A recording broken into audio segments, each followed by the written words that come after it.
toutes, je suis ravie de vous retrouver pour une nouvelle vidéo sur cette chaîne YouTube. Je suis Valérie d'une fille manager et aujourd'hui on va parler du niveau d'exigence que l'on peut avoir parfois envers soi-même ou même envers les autres. Alors, en quoi ça peut peut-être être un sujet selon moi? Tout d'abord, le fait d'être exigeante envers soi-même déjà, ça représente beaucoup d'atouts parce que ça nous pousse à toujours chercher à s'améliorer, ça nous aide à nous remettre en question, ça va nous permettre à aller rechercher de la performance. Donc c'est vraiment, je dirais, une qualité au départ. Là où ça devient peut-être problématique, c'est quand ce niveau d'exigence que l'on peut avoir envers soi-même, mais aussi envers les autres, devient trop important, trop élevé, et que ça vient générer finalement plus de stress et de choses négatives que de points positifs. Alors justement, les dérives que je peux constater chez les personnes que j'accompagne et qui ont souvent ce niveau d'exigence très élevé, voire trop élevé envers elles-mêmes d'abord, c'est souvent de se dire qu'il faut qu'elles continuent à en faire plus pour réussir, pour atteindre leurs objectifs, pour avoir du succès. Donc ça veut dire qu'elles travaillent souvent énormément sur des amplitudes horaires de fou, et elles peuvent avoir du mal parfois à s'arrêter. Donc ça vient empiéter sur la vie perso, ça vient empiéter sur la vie de famille, sur la vie avec les amis, etc., etc. Donc ça devient pesant au bout d'un moment, et même quelqu'un qui a une très forte résistance au stress, qui est capable d'amasser comme ça beaucoup de travail, au bout d'un moment, c'est évident que le corps va dire stop et que votre mental va aussi vous jouer des tours parce que vous n'aurez plus les ressources nécessaires pour travailler et réfléchir sereinement si vous êtes constamment en train de tirer sur la corde. Donc ça, c'est un premier effet négatif, une première dérive, c'est qu'à un moment donné, on travaille trop, on n'arrive plus à s'arrêter et on arrive à l'épuisement mental et physique. Deuxième dérive que je constate très souvent chez les personnes qui ont ce niveau d'exigence hyper élevé, c'est que parfois elles trouvent que ce qu'elles font, ça n'est jamais assez. Ça n'est jamais assez qualitatif, ça n'est jamais assez bien. Donc elles se jugent durement et elles ont tendance à être perfectionnistes, à rechercher finalement la perfection dans tout ce qu'elles font. Donc encore une fois, il peut y avoir des aspects positifs, hein, c'est le côté qualitatif du travail, mais quand c'est poussé à l'extrême, là effectivement on va peut-être se faire mal parce que on va rechercher un petit peu trop la perfection dans tout ce que l'on fait, dans tout ce que l'on demande aussi à son équipe, hein, donc c'est là qu'on transpose notre niveau d'exigence sur les autres. Donc on trouve que les autres ne font pas assez bien, pas assez vite, pas comme il le faudrait, donc on repasse parfois derrière eux, ou on refait les choses en se disant bah, au moins je suis sûre que ce sera fait comme j'ai envie, etc., etc. Donc ça devient une source de perte de temps et d'énergie pour vous, mais aussi pour votre équipe. Peut-être aussi une certaine défiance, parce que votre équipe va se dire bah, en fait elle ne me fait pas confiance puisqu'elle repasse derrière moi. Donc une difficulté ensuite dans les relations et dans la communication.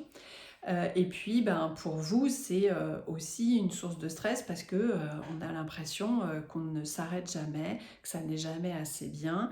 Et c'est parfois très frustrant de chercher comme ça la perfection, sachant que la perfection, ça n'existe pas clairement. On peut chercher à faire du mieux que l'on peut, à rechercher la meilleure qualité possible, mais vraiment chercher la perfection, je dirais que c'est une quête qui est vaine et il faut l'accepter très vite de façon à pouvoir se libérer de cette entrave, et c'est une ancienne perfectionniste qui vous le dit.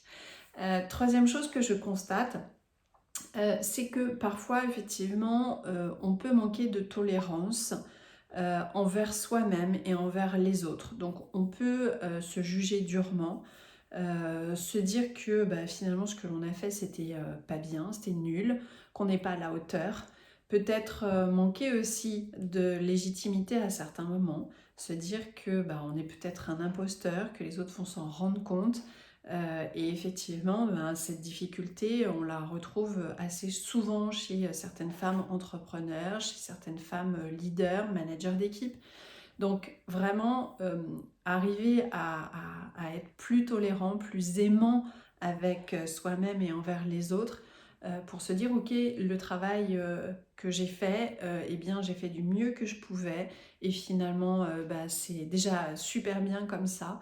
Et si je ne maîtrise pas tout, si je ne sais pas tout faire, si j'ai des lacunes ou que je n'ai pas tous les résultats que j'escomptais, c'est pas grave, je suis en train d'apprendre. Je vais essayer d'améliorer certaines choses, je vais essayer de comprendre ce que je pourrais faire différemment, je vais me remettre en question, mais sans chercher encore une fois à se culpabiliser ou à avoir ce niveau comme ça de manque de tolérance, de souplesse envers soi-même, parce que ça c'est vraiment vraiment destructeur.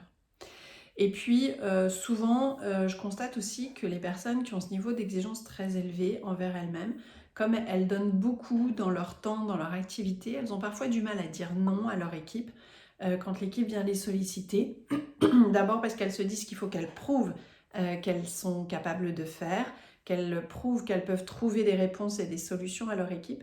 Donc elles ont parfois du mal à poser des limites et à dire non, et elles peuvent se retrouver à faire des tâches qui normalement ne leur incombent pas, ou à prendre pardon, les problématiques de leurs collaborateurs à leur compte et faire les choses à leur place. Donc c'est effectivement un problème, parce que dans ce cas-là, on ne fait pas monter son équipe en compétences, on ne l'aide pas à trouver des solutions et à être autonome, à se responsabiliser, et surtout, encore une fois, on se charge sur le dos un certain nombre de problématiques, de difficultés qui pourraient très bien être gérées directement par son équipe.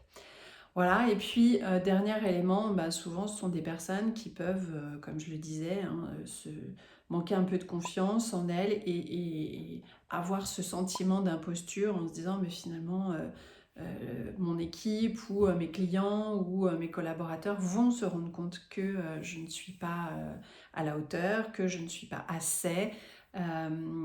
Et finalement j'ai eu des réussites, mais c'était un peu le hasard, j'ai eu de la chance hein, finalement.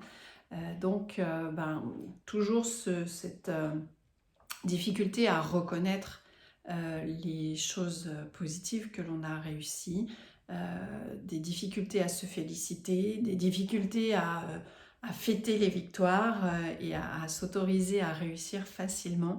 Donc c'est globalement ce que je constate chez beaucoup de personnes que j'accompagne. Ce sont des choses que j'ai vécues moi-même également.